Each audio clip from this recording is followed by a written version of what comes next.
Okay, so welcome everyone. My name is Lucas. I'm a PhD on the group from Maria Robles. And let's do the Perseus time series tutorial, which I believe is the first time that the Max one has ever done this. So quite excited to do it.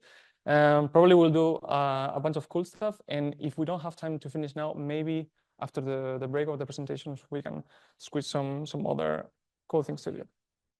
So first of all, what do we mean when we speak about time series analysis? So maybe a lot of you have guessed that we are gonna tackle things in the realm of, let's say, for example, pharmacokinetics or dynamics. This is not exactly what we are doing when I do today. So the importance of time series experiments comes from that most of biological processes are actually not taking place on an instant moment. So some of them have some time to build up and happen whatever the effect may be. So then it's many times important to try to increase the resolution in which you are, let's say, taking a sample in order to better characterize what is actually happening. So by doing temporally spaced samplings, as Taro has shown you already, you can increase the resolution and gain much more information than taking just a single snapshot, let's say, when you're doing your work in the morning or in the late afternoon. And this can create many different results from what you're actually doing at the beginning. So some of the clear examples of doing this sort of time series experiments is, for example, as Taro mentioned already, translation or post-translational modifications of proteins and follow along the dynamics of these processes.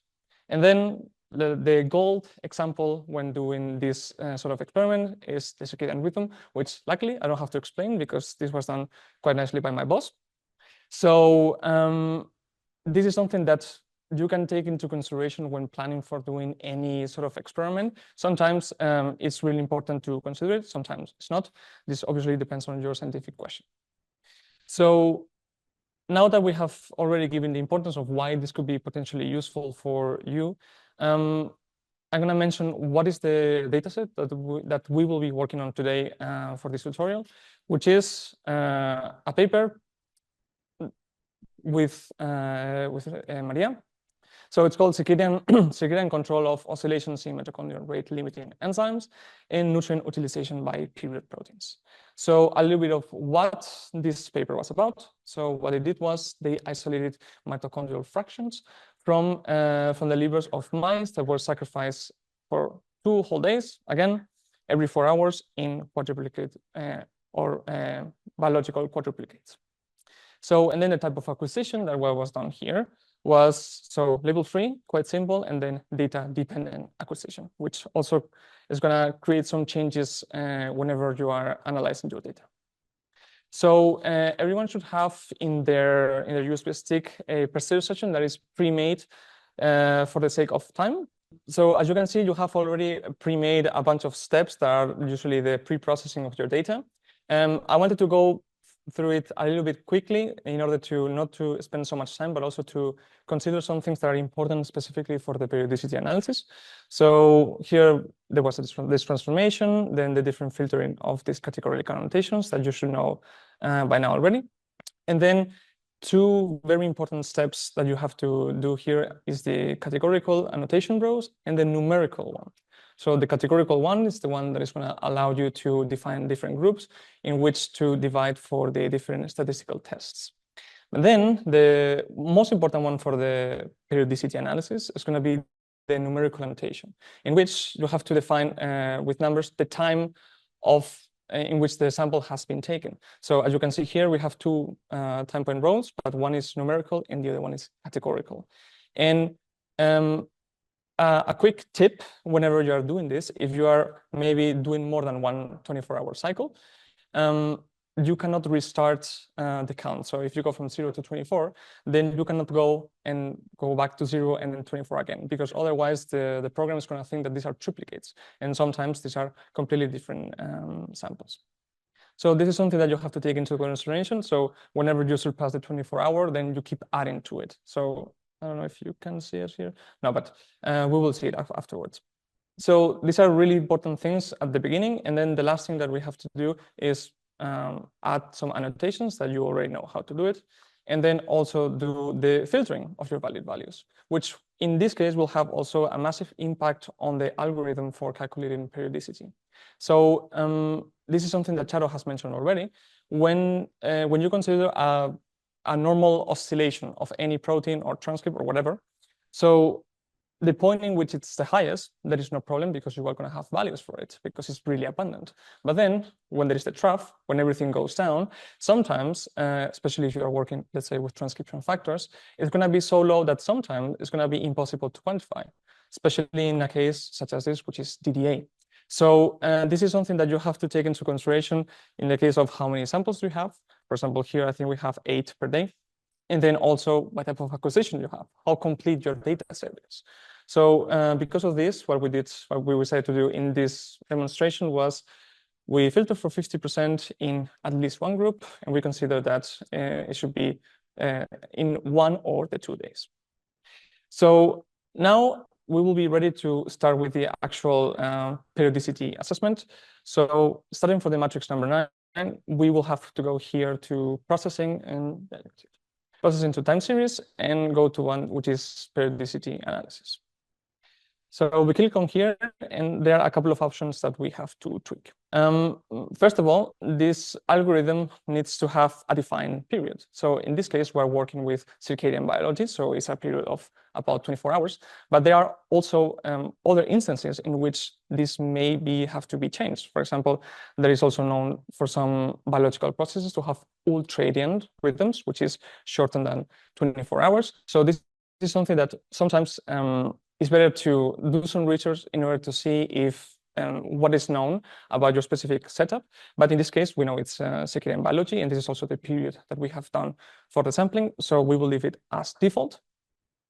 And then in the time column, we have to select the numerical one, which is really important. And this is really important to do it right at the beginning because it happens more often than you would think that you have done everything and then you forgot to do this annotation right at the end. You have then this option here to separate time series if, for example, you have different conditions or different groups, and then you want to do the periodicity analysis independently one from another. This is not our case because we only have one condition. And then the last thing that we have to change is the FTR here. So why do we have to change it? It's not a must, but it's a recommendation. So when you put here as default 0.05 on your FTR, it's going to calculate the periodicity on all of the proteins that you have, and then it's going to filter them according to this p-value cutoff. So because of the nature of some biological rhythms, sometimes the algorithm may get confused a little bit with the shape that your specific proteins have. So it's a recommendation to maybe change this to 1, so there is no filtering, and then the algorithm is going to return all the proteins that you have from the very beginning. And then you can actually inspect what is the distribution of the Q values, which we will speak about later, and then decide if you actually are fine with a filter of 0.05 or if you want to be a little bit more flexible and then increase it a little bit for proteins that are obviously cycling but didn't manage to pass the cutoff. So we will leave it like this. So now we can let it calculate for now. While this is calculating, so imagine you have this specific setup. Here there are 2 different groups, but we can use this example for it. So you have, let's say, different samples in your specific control taken at different times of the day. So hopefully you will have done an equally spaced sampling because this actually sometimes interferes with the algorithms. In this example, it has been done. So what the algorithm is going to actually do is, okay, it's going to take the group that you give it to it. Then it's going to order, if it's not already, the specific samples in order chronologically. And then it's going to do what is called a cosine curve fitting. So it's going to try to fit as best as it can a cosine curve to your to the intensities or to the values that your proteins have.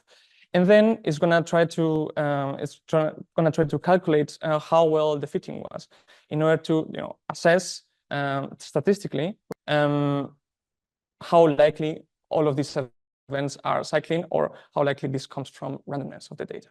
And this is a permutation-based test in which all of these different times is going to be shuffled, calculated again, and then you will have a adjusted p-value for all of your proteins, which in this case is the value of the q value. And don't confuse it with the q value that has a capital Q, which is a different value. So the way we will define what proteins are actually cycling on your data set will be through this value that will be reported afterwards. The periodicity analysis is done. We can maybe move this a little bit to the top. Okay. So now notice that when you are in this metric, since we choose the FTR of 1, you have the same amount of proteins that you had before. So now if you scroll to the right, somewhere around here, could be. No, a little bit more to the right. Almost right at the end, you will have a couple of extra columns that are phase, Q value, amplitude, and statistic. So whenever you are talking about any oscillation, there are different concepts that you have to take into consideration. So any oscillations will have these following characteristics. So first of all, as you know already, the period is going to be the length of the oscillation until it repeats itself again. Then we have another two important things. So the acro phase, or usually it's called just the phase, which is the point in time in which the intensity is the highest in each of the oscillations that your proteins may have. And then the last concept is the amplitude, which is the difference in height between the highest and the lowest point of the cosine curve that each protein has been fitted to. And this gives an indication on how robust a rhythm is. It's not something that you have to take it into an absolute truth. So let's say a protein may have an amplitude of 1, it's good or bad, but it's something that you use to compare within proteins. So if a protein has, let's say, an amplitude of 10 and the other one 1, you can say that the first one has a more robust oscillation, which is not necessarily bad or good, but is something, an effect. So now that we're here, one of the first things that you have to do when you don't filter is do an evaluation of how the distribution of your Q value looks like. So to do this, we go here in the matrix, and then we will go here to histogram. And then when we click on the histogram, we have to empty the right panel completely because these are our main columns. What we want to actually plot is the Q value. And again, pick the small Q value, not the one with a capital letter. So we will just put this one here. And now we will have here a distribution of all the key values that we have along our project. So a Q value is basically a p-value. So the smaller it is, the more likely this is a cycling event, and it doesn't come from randomness. So as you can see here, there are quite a few proteins that are close or at the zero Q value, which this indicates that these are really likely to be cycling proteins. But then you also have quite an amount here close to it. So for this demonstration, we will move as we will usually do, so with a filter of 0.05. But it will be recommended for you to each time inspect how this looks like, and also go near the threshold that you are going to define, let's say 0.05, go a little bit higher, and then see how the proteins actually look like. Because sometimes it's a little bit subjective, but you may find that some proteins clearly look like a cycle, but they didn't manage to pass the threshold for some reason. So this is something that you should take into consideration, and you can be flexible with. So just so you know how to do this, now we will filter our data set according to this Q value. So we will go here to filter rows, and then filter rows based on numerical value. So we go here, we have to choose first what is the column that we have to take. In our case, is the small Q value. And here we will put that it has to be smaller than 0.05. So some people may find that they cannot put the smaller than symbol usually. If so, may try with shift and comma, because for example, in some keyboards, this changes a little bit. And then we will just click OK. So according to the filter that we have chosen for this, we'll have about 170 proteins that we are quite confident that they are actually oscillating. So now, this is, let's call this the cyclers. And then we can start to do some plotting and some analysis of this. So I was going to say that there is one of the gold representations of cycling proteins, but actually Charo spoiled it, which is this really nice heat maps that you saw previously. But we are actually going to learn how to do it because it's a really informative way of seeing how all of these cycles distribute across the 24 hours. So we're going to generate a heat map. So first of all, what we have to do with this is, if it's not already, as is in this case, so we have to order our columns chronologically. So we will go here to rearrange and then reorder columns by numerical annotation row. And then you just have to, in this case, we only have this numerical column, so it's already selected. And then we will do it ascending. So as you can see, all the replicates are quite close to each other. And then now we have to do the Z-scoring in order to be able to compare the different intensities of all of these samples. In this case, there is no grouping, so we just leave everything as it is, and then we click OK. You can see here now that now we don't have the intensities anymore, that now are the Z-score intensities, and now we are ready to generate our first plot. With which we have to go to here on the top analysis, and we have to go to hierarchical clustering. So when we go here, we have to change a couple of different options. So the first one will be here under the constraint. We will choose to preserve the order, which is going to be the order of the columns that we have given to it. Then we usually tend to untick the option of preprocessing with k-means, which is going to take a little bit longer for the calculation, but we have the experience that the heat maps look a little bit better. And lastly, we don't care in this case for the columns tree, so we will just unclick this.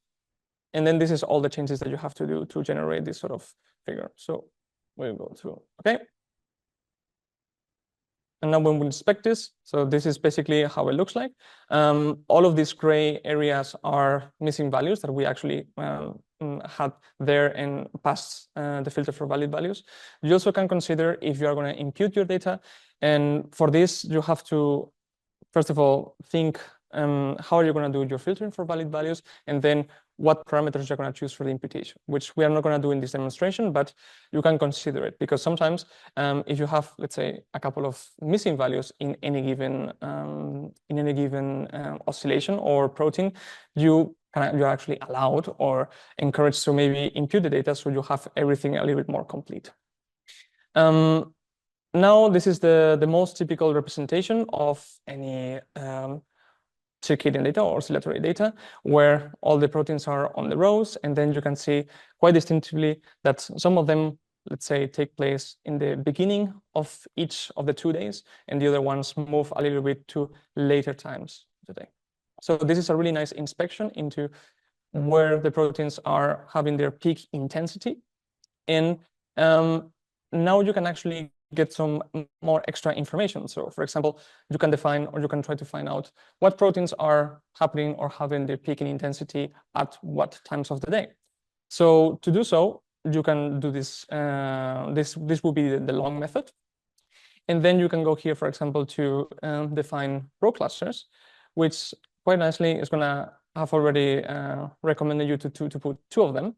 And when you click OK, now you will have, as I mentioned before, these 2 quite distinctively clusters from each other. So let's say the one on the earlier times of the day and the one on later times of the day.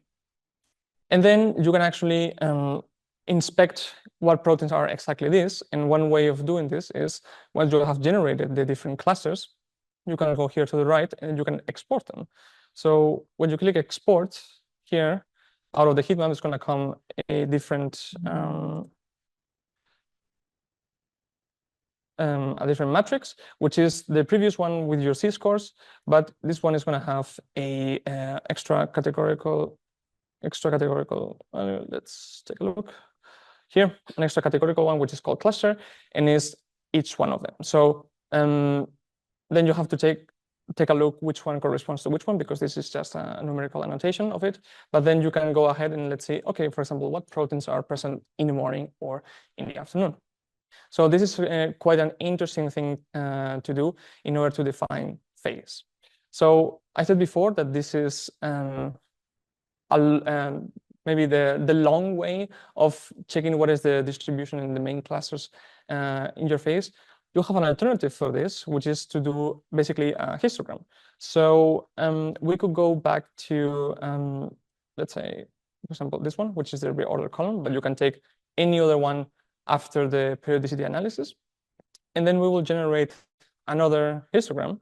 And again, now we will remove all the main columns here. And now, instead of choosing the Q value as we did before, we will choose the phase, which I remind you is the point in time with the highest intensity or the highest value that you have. And now, when you take an inspection to this phase, since this doesn't have so many bins, let's increase the number of bins to 24 because we have 24 hours. Now you can see quite clearly something quite similar that you could see in the case of the heat map, but much faster, which is you have a kind of big cluster here at the beginning of the day. So this goes from 0 to 24 hours. And then you have the other one that was basically this one at later stages of the day. So here you can also inspect individually each of the proteins, but here is not store the information in terms of clustering as we have done before. So this is something that you may consider for further analysis. Then I can go to something that I think is really informative and really interesting to do. Is we will go back to the data set in which we had all the clusters here for the heat map. And actually, you can transfer this information to your original matrices in order to do further analysis. And one of the ones that I really like to do in this case is to do an enrichment analysis. So basically, to take a look at within these clusters that we have defined with our cycling proteins, are there any annotations that are specifically present in this subset compared to the rest of the background? So in order to do this, we basically have to transfer the information of this column to the previous matrices. So I think it would be an interesting idea to transfer it to the one with all the proteins. So this is including the cycling proteins and non-cycling ones. So to do this, you have to go to the clusters one that we have exported previously. And then you have to match here rows by name on the top right of multiprocessing. And then you have to choose what matrices first you want to match with each other. So the one that we had is already pre-selected. So we will click on the base one, and then we will do matrix number 10, which is the one that has all the Q values for all the proteins. So after you have chosen one, you have to now select what columns it will be used in each of the matrices in order to do the matching. So here you have to obviously take ones that have the same type of values in order for these to be matched. And you don't have to change anything else besides going here to copy categorical columns. And then here you have the cluster column, and you will transfer it here to the right side. So basically, this column is going to be copied or transferred to the base matrix when there is a match. So now we click OK. Let's go here. And now, as you can see, we have here about 2,200 proteins. And at some point along the columns, it should be around, it should be somewhere here. So here you will have the information next to the other categorical columns that there were already. So as you can see, most of the proteins don't contain this information because they were the ones that we filtered out before. So now that you have your proteins annotated with this clustering information, and then you have the background here, which are the rest of the proteins. Now you can actually do an enrichment analysis. So to do this, you can actually move to this little fish here, which is called a Fisher exact test.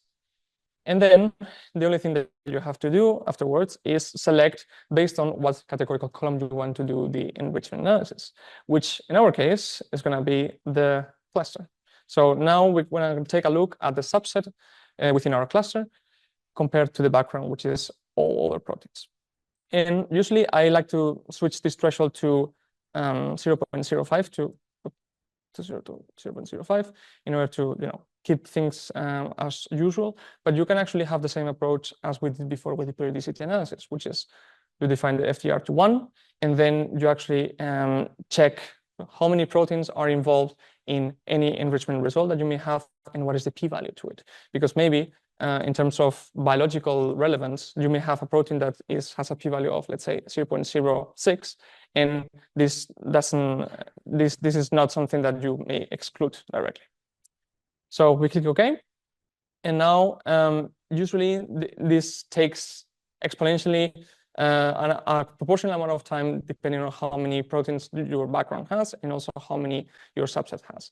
Since this was really small, it didn't take that long. And here we have 4 lonely results. So whenever you take a look at the results from the Fisher exact test, you have different columns that give you different information.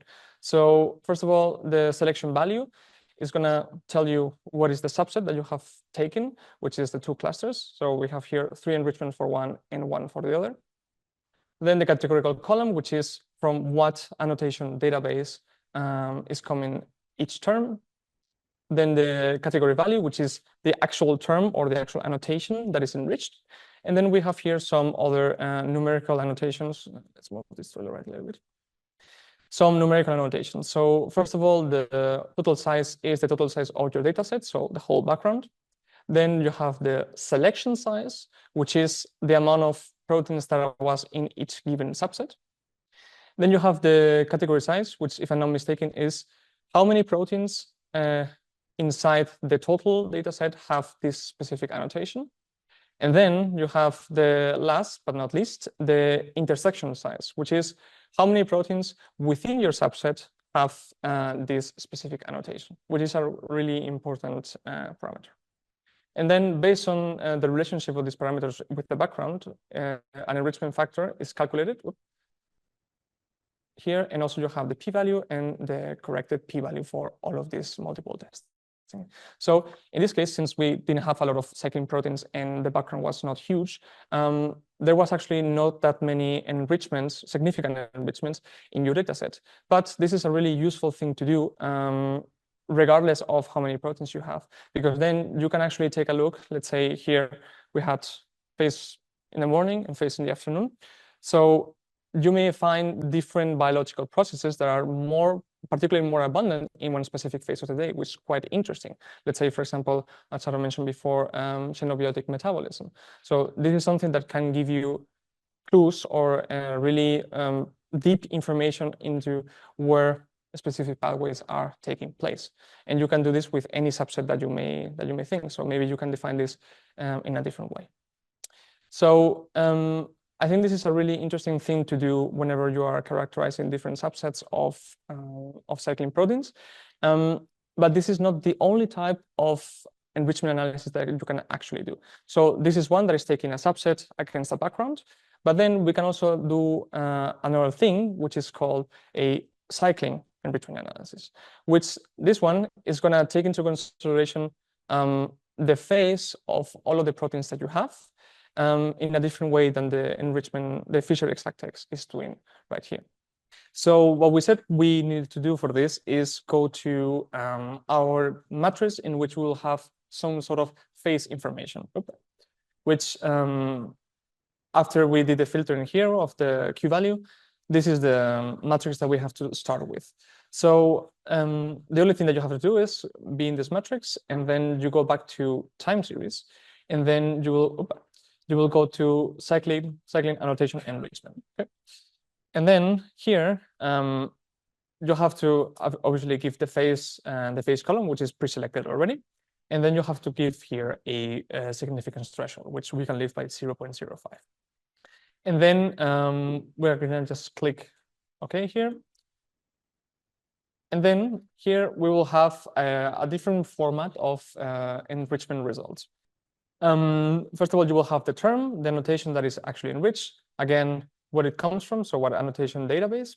And then here you have the phase information where this is mostly enriched, and then the p-value and the size of how many events or how many annotations are found within this specific phase. So what this is basically telling you is that, for example, this event vesicle at phase 13, so let's say in the middle of the day, there are 23 proteins with this annotation, and this is an enrichment compared to the rest of the times of the day. So this is another way in which you can actually pinpoint specific annotations or specific events along the phase that has been calculated.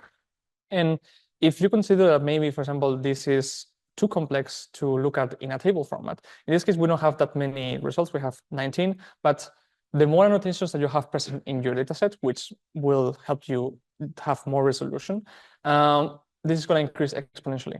So sometimes you may have an enrichment table of 2,000 events that you can actually take a look one by one. And then something that you can do is you can visualize this to help you a little bit see, for example, in what phases of the day there are more prominent annotations and other stuff. So what you can do is you can actually represent this in a scatter plot, much like one of the figures that Maria has shown before. And to do so, basically from this cycling annotation, you can just go here, scatter plot, and then you leave everything as it is. Okay.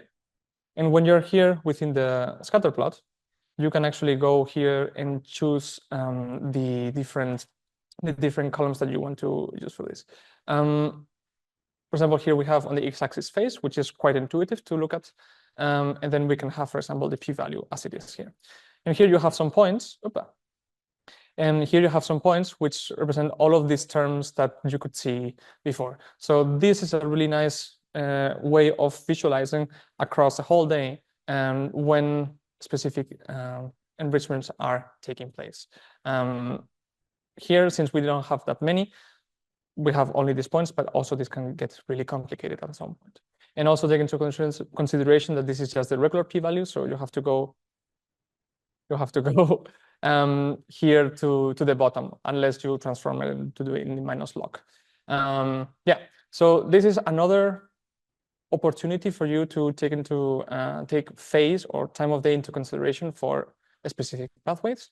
And this is everything I wanted to show in terms of enrichments that you can do. So we have seen the Fisher-Exact test, in which we have predefined a phase for different groups of proteins. And now here, the subset is based on the phase of each individual protein that you have. I thought we could do another thing, and actually we can keep using the Z-score values for the moment. So I think you have been shown already how to do profile plots of your proteins or your different samples. So you can do the same thing here to actually visually inspect how your proteins change over time, which is something that I said is a recommendation at the beginning with the Q-value distribution. And where you can actually go is with any Z-scored values that you may have. For example, we did this for the heat map. Then you can go here to the profile plot function, and then you can generate it. And here now you have this, which looks a little bit messy, but this is basically here you can see all of the samples that were ordered by time and their normalized intensities. So you can ask yourself, for example, the question: is there any protein that has a particular cycle? So for this, we go here to the right, we move a little bit. Let's move this one a little bit to the left. We can go, for example, to the Q-value column. And then, for example, we can choose a protein that has a Q-value of 0 that is really, really likely that this is actually looks like a cycle. So another recommendation, I haven't done this for the sake of time today, is if you have many replicates and you do this sort of representation, you will have each set of replicates right next to each other, and then it's going to go forth this way. And then sometimes you have too many points and it can be a little bit confusing. So something that you can actually do is you can just calculate the means within replicates, and then you will have only one for each time point, which is you reduce the complexity for this visualization. But we haven't done this here to not lose any time. So let's pick something that is really evident to please the eye. For example, this one, I think this one is fine. So now you have a Q value here, and then you are quite sure that this is actually cycling with the period that you have given to it. So you can ask yourself the question, are there any other proteins that look similar to this one? So they have the same rhythm dynamics of this one. So what you can do is you can, after selecting one that you're interested in, you can go here to reference profile. And then after you have chosen one, you can go here to take a reference profile from selected ones. So if you click, then it's going to replicate the intensity of the protein that you have given. And then here in this box, you can choose for the algorithm to search how many proteins or let's say the top 10 proteins that look the most similar to the one that you have selected.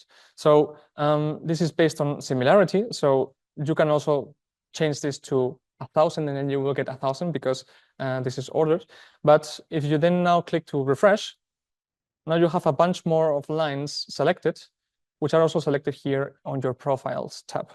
So if you bring everything now to the top, now you have a list of 10 proteins, including the one that you had already pre-selected. So let's move here to the left and to the left. And here now you can expect which ones are the ones that resemble the most your protein of interest, which is quite helpful. For example, when you, let's say, try to take any positive control of oscillation, like for example, taking BMAL1 or the clock proteins, and then you see which ones resemble this or which ones don't resemble this. And you can also do this functionality not only with one protein, but with a group of proteins. Let's say we select, I don't know, 3 of them. You can go to the same place, but in this case, you will go here to the second icon, which is average the selected profile. So it's going to average these intensities, and then you can do the same principle. So now you will have all of them selected. So this is something quite useful to follow on similarity of patterns, and you can try this with also different types of distance. So Pearson, Sperman, and Euclidean. So this is our nice way to follow the dynamics of individual proteins or also proteins in general, because you also have the information of annotations here. So you can, I don't know, let's say let's pick just a random annotation just for the sake of the demonstration. For example, we have here a notation of acetyl-CoA. So now here you can find acetyl-CoA. And then it's going to find X amount. And then you can actually, stack them on top of each other. And sometimes it's visually possible to see any common dynamics in the oscillation of these proteins. Yeah, so this is how you do profile plots with this.